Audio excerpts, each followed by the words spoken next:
മോനേടാ, നീ എങ്ങോട്ട് പോവുക? ഞാൻ കഫിൽ പോവാമേ. കാലിക്കറ്റ് യൂണിവേഴ്സിറ്റിയിലെ അഡ്മിഷൻ സ്റ്റാർട്ട് ചെയ്യത്രേ. ഫോണിൽ ചെയ്തിട്ട് കിട്ടുന്നില്ല. അവർ ചെയ്ത് നോക്കട്ടെ. അന്ന മോൻ അങ്ങോട്ട് പോകണ്ട, അത് പറയാൻ വേണ്ടി അമ്മ വിളിച്ചതാ. പോകണ്ടാന്നോ? അമ്മ എന്താ ഈ പറയുന്നത്? ഡേറ്റ് കഴിഞ്ഞാൽ പിന്നെ കുടുങ്ങും. വല്ല പ്രൈവറ്റിലും ചേരേണ്ടി വരും. നീ പ്രൈവറ്റിലും പോണ്ട, ഗവൺമെന്റിലും പോണ്ട. കാനഡയിൽ നിന്ന് മാമൻ ഇപ്പൊ വിളിച്ചതാ. നിന്റെ കാര്യം ഇത്ര നേരം സംസാരിച്ചു ഞങ്ങള്. എന്റെ കാര്യോ? എന്താമേ? എടാ, നിന്റെ പീജിന്റെ കാര്യം അന്നേ അമ്മ മാമനോട് പറഞ്ഞിട്ടുണ്ടായിരുന്നു. അവനത് ഇപ്പോഴാ വിളിച്ചത്. നിനക്ക് അവിടുത്തെ യൂണിവേഴ്സിറ്റിയിൽ പീജി ശരിയാക്കി തരാന്ന് പറഞ്ഞു. കാനഡയിലോ? അമ്മ എന്തായി പറയുന്നത്? പി ജി ഒക്കെ അവിടെ ചെയ്യാറും നല്ല പൈസ വേണമേ. പൈസന്റെ കാര്യത്തിൽ മോൻ ടെൻഷൻ അടിക്കണ്ട. അച്ഛൻ ദുബായിൽ നല്ല ശമ്പളമുള്ള ജോലിയില്ലേ. പിന്നെ ചെറുപ്പത്തിന് അച്ഛനെ LIC അടിച്ചിട്ടുണ്ട് നിന്റെ പഠിപ്പിന് വേണ്ടിട്ട്. അതിപ്പോ കിട്ടുകയും ചെയ്യും. അമ്മ കാനഡയിൽ പോയിട്ട് പഠിക്കാമെന്ന് എനിക്ക് പറയാമേ. കാലിക്കറ്റ് യൂണിവേഴ്സിറ്റി സീറ്റ് കിട്ടി പറഞ്ഞല്ലേ, വലിയ കാര്യമാണ്. അതിൽ ഞാൻ അത്രയും കഷ്ടപ്പെട്ട് പഠിച്ച് നല്ല മാർക്ക് പഠിച്ച് എനിക്ക് എന്തായാലും ഇവിടെ അഡ്മിഷൻ കിട്ടും. എനിക്കിവിടെ മതിയമ്മേ. എടാ, നീ എത്ര പഠിച്ചാലും നല്ലൊരു ജോലി കിട്ടണമെങ്കിൽ പുറത്ത് തന്നെ പോകണ്ടേ? അല്ലെങ്കിൽ ഇവിടെ നിന്ന് എത്ര ശമ്പളം കിട്ടുമെന്നാ? വേണേ 10-50,000 കിട്ടും. അതുകൊണ്ട് നീ എന്താക്കാനാ? അമ്മ എന്ന് പറഞ്ഞാൽ ഞാൻ ഇവിടെ വിട്ടു പോലമ്മ. എന്റെ ഫ്രണ്ട്സ് ഒക്കെ ഇവിടെയല്ലേ. ജോലിയൊക്കെ പിന്നെയല്ലേ, അതൊന്ന് പഠിച്ചിറങ്ങട്ടെ. അവനൊരു പിള്ളേരുടെ കാര്യം നോക്കി നടന്നിട്ടുണ്ടെങ്കിലേ നിന്റെ ജീവിതം കോഞ്ഞാട്ടിയാവും. ആ ലതികിന്റെ മോൻ നോക്ക്, ഓസ്ട്രേലിയയില, രാജിന്റെയോ UK അവർക്ക് പറയാൻ തന്നെ എന്തൊരു അന്തസ്സറിയോ. എല്ലാം തികഞ്ഞു കിട്ടുമെന്ന് എനിക്ക് തോന്നുന്നല്ലേ. ഞങ്ങളുടെ കാലത്ത് പഠിപ്പിക്കാൻ ഒരു ഗതിയില്ല. എന്നിട്ട് ഞാൻ വാശി പിടിച്ച കാര്യത്തിൽ എന്നെ 10ാം ക്ലാസ്സിൽ പഠിപ്പിച്ചത്. ഇപ്പൊ പൈസ തരാൻ അച്ഛനും ഉണ്ട്, കൊണ്ടുപോകാൻ അവിടെ അങ്കിളും ഉണ്ട്. എന്നിട്ട് എനിക്ക് പോകാൻ വയ്യല്ലേ. നിന്നെ എങ്ങനെയൊന്ന് കാനഡയിൽ എത്തിച്ചിട്ട് വേണം എനിക്ക് കോളേജിലൊന്ന് വിലസേ. എന്റെ മോൻ വിദേശത്താ പഠിക്കണമെന്ന് പറഞ്ഞിട്ട്. അമ്മയ്ക്ക് പൊങ്ങച്ചം കാണിക്കാൻ വേണ്ടിട്ടാണോ എന്നെ നാട് കടത്തുന്നത്? അപ്പൊ എനിക്ക് എന്റെ ലൈഫ് നോക്കണ്ടേ? നിന്റെ ലൈഫ് സെറ്റിൽ ആകാൻ വേണ്ടിയാണ് ഞാനും അച്ഛനെ തീരുമാനം എടുത്തത്. ഞാൻ ഇന്ന് തന്നെ മാമനെ വിളിക്കും, പേപ്പറും കാര്യമൊക്കെ ശരിയാക്കാൻ പറയും. നീ എന്തായാലും കാനഡയ്ക്ക് പോയേ പറ്റൂ.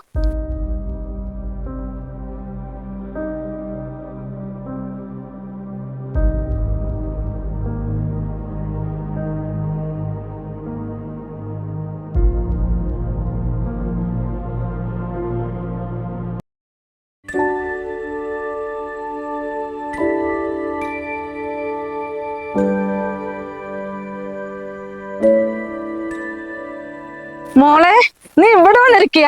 ഞാൻ നിന്നെ കാണാൻ വേണ്ടി വീട്ടിലേക്ക് വരിക. ഞാൻ മക്കള് സ്കൂളിൽ പോയപ്പോഴേ ഫ്രീ ആയിപ്പോ വന്നിരുന്നതാ. അല്ല, എന്താ രാവിലെ തന്നെ? മോളെ, ഒരു സന്തോഷ വാർത്ത പറയാൻ വേണ്ടി വന്നതാ. ആണോ? എന്താ ചേച്ചി? അത് എന്റെ മോനിലെ സുജിത്ത് PG ചെയ്യാൻ വേണ്ടി കാനഡയിലേക്ക് പോവുക. PG ചെയ്യാൻ വേണ്ടി കാനഡയിലേക്കോ? ഒരുപാട് പൈസ ആവില്ല ചേച്ചി. പൈസയൊക്കെ ആര് നോക്കുന്നു മോളെ? നമ്മുടെ മക്കളുടെ ജീവിതമല്ലേ നമ്മൾ നോക്കേണ്ടത്. അല്ല, അതൊക്കെ ശരിയാണ്. പക്ഷെ സുജിത്ത് നന്നായിട്ട് പഠിക്കുന്ന കുട്ടിയല്ലേ. അവനിവിടെ ഏതെങ്കിലും ഗവൺമെന്റ് കോളേജിൽ നല്ല സീറ്റൊക്കെ കിട്ടില്ലേ. പിന്നെ ഇതിന് ഇത്രയും ദൂരെയൊക്കെ അയക്കണേ? ഓ, ഇവിടുത്തെ സർട്ടിഫിക്കറ്റ് ഒക്കെ എന്ത് വിലയാ മോളെ. എവിടെ ജോലി കിട്ടാനാ അതുകൊണ്ട്? ആന്താ ചേച്ചി അങ്ങനെ പറയുന്നത്? ഞാനും എന്റെ ഹസ്ബൻഡും ഒക്കെ ഗവൺമെന്റ് കോളേജിലല്ലേ പഠിച്ചിറങ്ങിയത്. ഞങ്ങക്ക് രണ്ടാൾക്കും നല്ല ജോലി ഉണ്ടല്ലോ. ഓ, നിങ്ങൾക്ക് രണ്ടാൾക്കും ഗവൺമെന്റ് ജോലി തന്നെയല്ലേ? അതൊക്കെ പണ്ട് ഗവൺമെന്റ് ജോലി പറഞ്ഞാൽ എന്തോ വലിയ സംഭവമായിട്ട് കണക്കൂട്ടുന്നത്. നിങ്ങൾക്ക് രണ്ടാൾക്കും കൂടി ഇപ്പൊ എത്ര ശമ്പളം കിട്ടും? അത് എണ്ണിച്ചോട്ട് അപ്പം പോലെ കിട്ടുന്നതല്ലേ ഉള്ളൂ. ഒരു 10-2 കൂടുതൽ വേണം പറഞ്ഞാൽ കിട്ടുവോ? ഇല്ലല്ലോ. അവിടെ അങ്ങനെയില്ല. എന്ത് പറഞ്ഞാലും ചേച്ചി, നാട്ടില് കുടുംബത്തോടെ ഇരിക്കാന്ന് പറഞ്ഞാൽ അതൊക്കെ ഒരു ഭാഗ്യം തന്നെയല്ലേ. ഒന്നാമത് നിങ്ങക്ക് ഒറ്റ മോനല്ലേ ഉള്ളൂ, അതുകൊണ്ട് പറഞ്ഞതാ. ഒറ്റ മോനാണ് പറഞ്ഞത് ഇവിടെ തന്നെ അവൻ താഴ്ചയിടാൻ പറ്റുമോ മോളെ? അവൻ വലുതായി ചോദിക്കില്ലേ ഈ നശിച്ച നാട്ടിൽ നമ്മുടെ ജീവിതം വെറുതെ പാഴായി പോയി എന്നുള്ളത്. കാനഡയിലെ സ്വർഗം. അവിടെയൊക്കെ മണിക്കൂറിന പൈസ വാരുക. ആയിക്കോട്ടെ ചേച്ചി, എന്തായാലും പൈസക്ക് പൈസ തന്നെ വേണ്ടേ. അതില്ലാണ്ട് ഒന്നും നടക്കില്ലല്ലോ. പക്ഷെ അവൻ അവിടെ തന്നെ പഠിച്ച് അവിടെ ജോലി ആയി കഴിഞ്ഞാല് നിങ്ങളിങ്ങനെ പിരിഞ്ഞിരിക്കണ്ടേ അവനെ? അതിനാര് പിരിഞ്ഞിരിക്കുന്ന മോളെ? എന്റെ മോന് ജോലി കിട്ടിയെന്ന് പറഞ്ഞാൽ പിറ്റേ ദിവസം ഞങ്ങൾ ഇവിടുന്ന് ഫ്ലൈറ്റ് കയറും. അതുകൊണ്ട് ഈ പട്ടിക്കാട്ടിൽ ആരിരിക്കുന്ന ആലോചിക്കുന്ന എനിക്ക് വയ്യ. അങ്ങനെയാണെങ്കിൽ കൊള്ളാം. അല്ല, അവൻ എപ്പോഴാ പോകുന്നേ? ആ ഡേറ്റ് കൺഫേം ആയിട്ടില്ല മോളെ. എന്റെ ആങ്ങളെ പേപ്പറൊക്കെ ശരിയാക്കുന്നേ ഉള്ളൂ. എന്നാ ശരിയേ, 2-3 ആളോട് കൂടി പറയാനുണ്ട്. ശരി.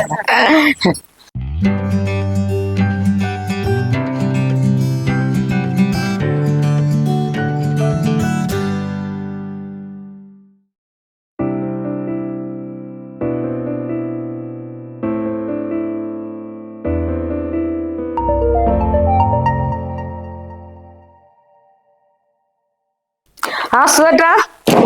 ഇല്ല ഇറങ്ങിയിട്ടില്ല. 9 മണിക്ക് ഫ്ലൈറ്റ്. കുടുംബക്കാരോട് ഒരൊറ്റ പറഞ്ഞിട്ടില്ല. എല്ലാ അസൂയക്കാരാ. പറഞ്ഞ ഫ്ലൈറ്റ് പോലും മുടങ്ങും. അല്ലല്ല, മോൻ അവിടെ എത്തിയ ശേഷം മാത്രം ഞാൻ പറയുള്ളൂ. നിങ്ങൾ എന്ത് പറഞ്ഞാലും ഞാൻ പറയില്ല. ആ രഘു വിളിച്ചു. അവൻ നേരത്തെ വിളിച്ചിട്ടുണ്ടായിരുന്നു. അതാ മോനോട് സങ്കടപ്പെട്ടുകൊണ്ടിരിക്കുക. അവനെന്തിനു സങ്കടപ്പെടുന്നത്? അവന്റെ നല്ലതിന് വേണ്ടിയല്ലേ നമ്മളിത് ചെയ്യുന്നത്. ആ ഞാനും മോനും മാത്രം. അപ്പൊ കാറ് വരും. ആ ആ ശരി എന്നാ, ശരി ശരി. അവിടെ എത്തിയിട്ട് ഞാൻ വിളിക്കേ. ശരി.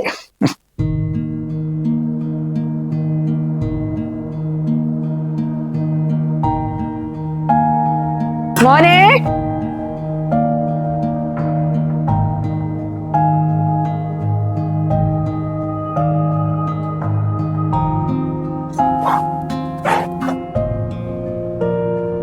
അമ്മേ, എന്താ മോനെ?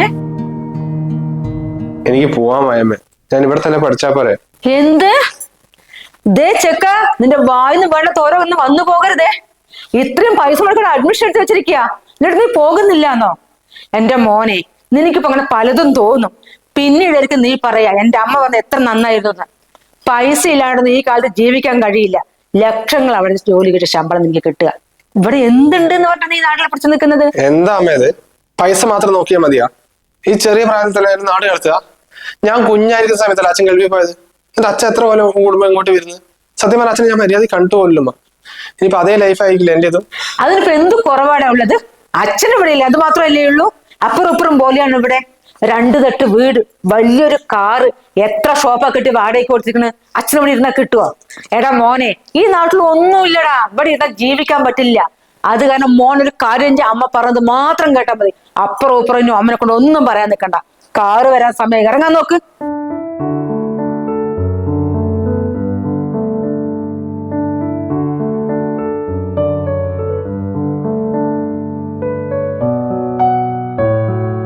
മോനെ, സന്തോഷത്തോടെ ഇറങ്ങാൻ നോക്ക്. പിന്നെ അമ്മ ഒരു ഉപദേശം കൂടി തരാം. ഏറ്റവും വലുത് ജീവിതത്തിൽ പൈസയാണ്, അത് നീ മറക്കണ്ട.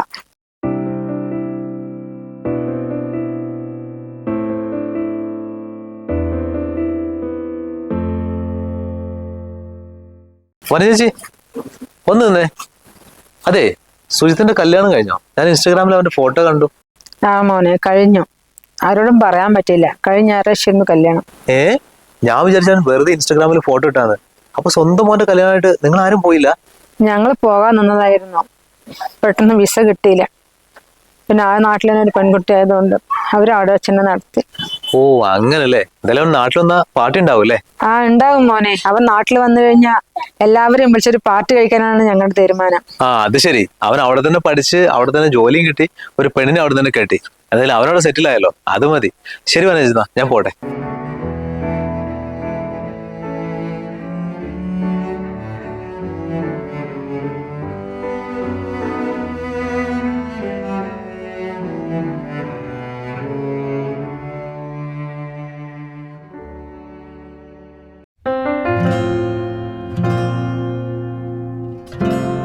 വാവക്കുട്ടി, ചക്കരേ, കുഞ്ഞവേ, സ്വത്ത് ഇടിടാ, സ്വത്ത്.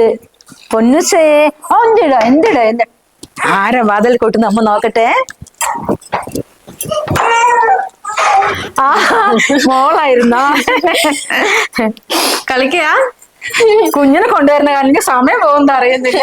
എന്തായാലും 5 ദിവസം എടുത്തിട്ട് വരുന്നോണ്ടേ എന്റെ പണിയൊക്കെ ഒരുങ്ങുന്നുണ്ട് അല്ലേടാ? മോൻ ഇതിൽ സുഖമായി ഇരിക്കുന്നുണ്ട്. മോന്റെ കുട്ടിക്ക് വേണ്ടി മേടിച്ചു വെച്ചതാ. ഞാൻ കുറുക്ക് കൊടുക്കാൻ എടുക്കട്ടെ? ഞാൻ കുറച്ച് മുത്താറ് കൊടുത്തിട്ടുണ്ട് മോളെ. ഇപ്പൊ ആണോ? കഴിച്ചിട്ടിരിക്കാ? ഇതിൽ കളിക്കുന്നുണ്ട് സുഖമായിട്ട്. ഇതാ ഇത്ര നേരം ചിരിച്ചു കഴിച്ചോണ്ടാ ഇപ്പഴാ കരഞ്ഞത്. വാവേ, ഇപ്പൊ പോകണോ മോൾക്ക്? അത് കുറച്ചും കൂടി കഴിഞ്ഞിട്ട് പോയാൽ മതി. അടുത്തത്തെ മഞ്ചേച്ചി, സുഹിത്തേട്ടന്റെ കുട്ടിക്ക് ഇപ്പൊ എത്രയായി? ജനുവരി 26 3 വയസ്സായി മോളെ. മോള് കുഞ്ഞിന്റെ ഫോട്ടോ കണ്ടിട്ടില്ലല്ലോ? ഈ അടുത്തൊരു വീഡിയോ അയച്ചു തന്നിട്ടുണ്ട്, നോക്ക്. അങ്ങനെ അവനെ പോലെ തന്നെ ഉണ്ട്, കണ്ടോ? കൊറേ ഉണ്ട് വീഡിയോ, വേറെ ഉണ്ട്. കൊറേ വീഡിയോ അയച്ചു തന്നിട്ടുണ്ട് മോളെ, കണ്ടില്ലേ? അവിടെ നല്ല തണുപ്പ്. അതാ സെറ്ററും തൊപ്പിയൊക്കെ ഇട്ടിരിക്കുന്നത്. വായി തുറന്ന് ഇംഗ്ലീഷ് മാത്രമേ പറയുള്ളൂ. എന്റെ അമ്മോ, കണ്ണു മുഖം അങ്ങനെ അവൻ തന്നെ, കണ്ടില്ലേ? അമ്മോ, ഞാൻ ഇങ്ങനെ രാത്രിയും പകലും ഒക്കെ ഞാനുണ്ട്. എനിക്ക് മണിക്കൂർ ഞാൻ നോക്കുമ്പോളെ ഉറക്കത്തിലാണെങ്കിൽ ഞാൻ ഫോട്ടോ കാണാം. മഞ്ചേച്ചി ഇതുവരെയായിട്ട് കുഞ്ഞിനെ നേരിട്ട് കണ്ടിട്ടില്ലല്ലോ? ഇല്ല മോളെ, ഇതുവരെ ഞാൻ എന്റെ പൊന്നും കുറച്ച് നേരിട്ട് കണ്ടിട്ടില്ല. കുഞ്ഞിനെ മാത്രമല്ല, എന്റെ മോനെയും കൂടി കണ്ടിന് എത്ര വർഷമായി അറിയാം. എന്റെ മോൻ പഠിക്കാൻ നല്ല മിടുക്കനായിരുന്നു. ഇവിടുത്തെ കോളേജിൽ തന്നെ അവന് സീറ്റ് കിട്ടും. പക്ഷെ ഞാനും സുവർണും കൂടി അവൻ തള്ളി പറഞ്ഞതാ. ഒട്ടും ഇഷ്ടമില്ലായിരുന്നു. ഞാൻ ഒരുപാട് പറഞ്ഞു ഞാൻ പോവില്ല. ഞങ്ങളുടെ പൈസനൊരു ആഗ്രഹം അത്യാർത്ഥി പറയാം. അതുകൊണ്ട് എന്റെ മോനെ പറഞ്ഞതാ. അപ്പൊ അവൻ അവിടെ നിന്ന് അവിടെ പഠിപ്പെല്ലാം കഴിഞ്ഞ് അവിടെ ജോലി കിട്ടി. അവന്റെ കൂടെ വർക്ക് ചെയ്യുന്ന ഒരു പെൺകുട്ടിനെ കല്യാണം കഴിച്ചിട്ട് എന്താ പറയാ, കല്യാണത്തിന് ഞങ്ങളെ വിളിച്ച് ഞങ്ങൾക്ക് പോകാൻ പറ്റിയില്ല. പിന്നെ കല്യാണം കഴിഞ്ഞിട്ട് ഇങ്ങോട്ട് വരാമേ എന്ന് പറഞ്ഞു, വന്നില്ല. ഇപ്പൊ കുഞ്ഞായിട്ടും പറഞ്ഞു കുഞ്ഞിനെ കൊണ്ടുവരാന്ന്. അത് കാരണമാണ് മോളെ ഇത് തൊട്ടിൽ വാങ്ങി വെച്ചിട്ടുണ്ട്. എല്ലാം സൗകര്യം ചെയ്തു കുഞ്ഞിനെയും കൊണ്ടുവരല്ലേ എന്ന് പറഞ്ഞിട്ട് വന്നില്ല. ഇപ്പോഴും വന്നിട്ടില്ല. ഇപ്പൊ കുഞ്ഞിന് 3 വയസ്സായി. ഞങ്ങൾക്കെല്ലാം ഇപ്പോഴും ഫോട്ടോ അയച്ചു തരും.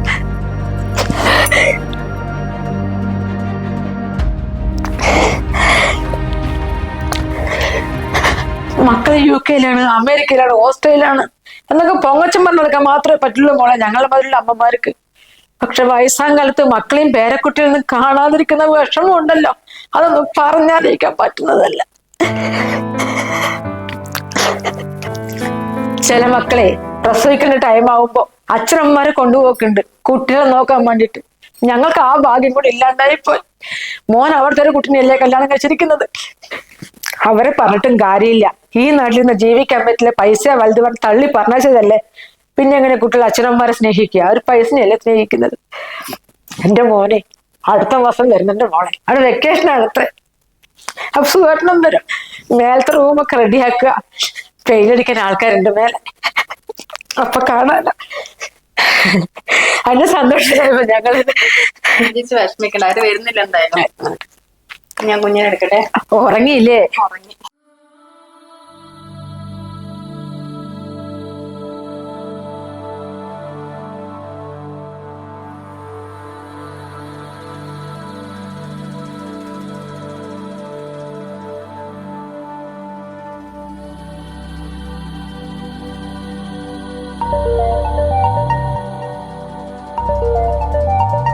അയ്യോ എന്റെ മോനാണല്ലോ.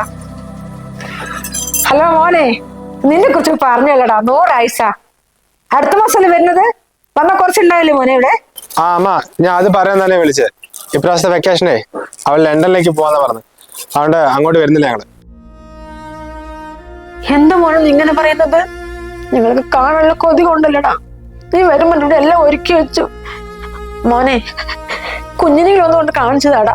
അമ്മ പറയുന്നത് മനസ്സിലാക്കമ്മ. ഞങ്ങൾ ടിക്കറ്റ് ഒക്കെ ബുക്ക് ചെയ്താ. ശരി, ഞാൻ കുറച്ച് ബിസിയാ.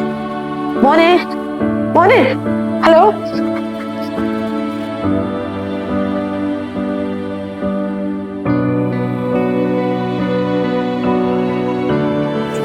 മോനെ സന്തോഷത്തോടെ ഇറങ്ങാൻ നോക്ക്. പിന്നെ അമ്മ ഒരു ഉപദേശം കൂടി തരാം. ഏറ്റവും വലിയ ജീവിതത്തിൽ പൈസയാണ്, അത് നീ മറക്കണ്ട.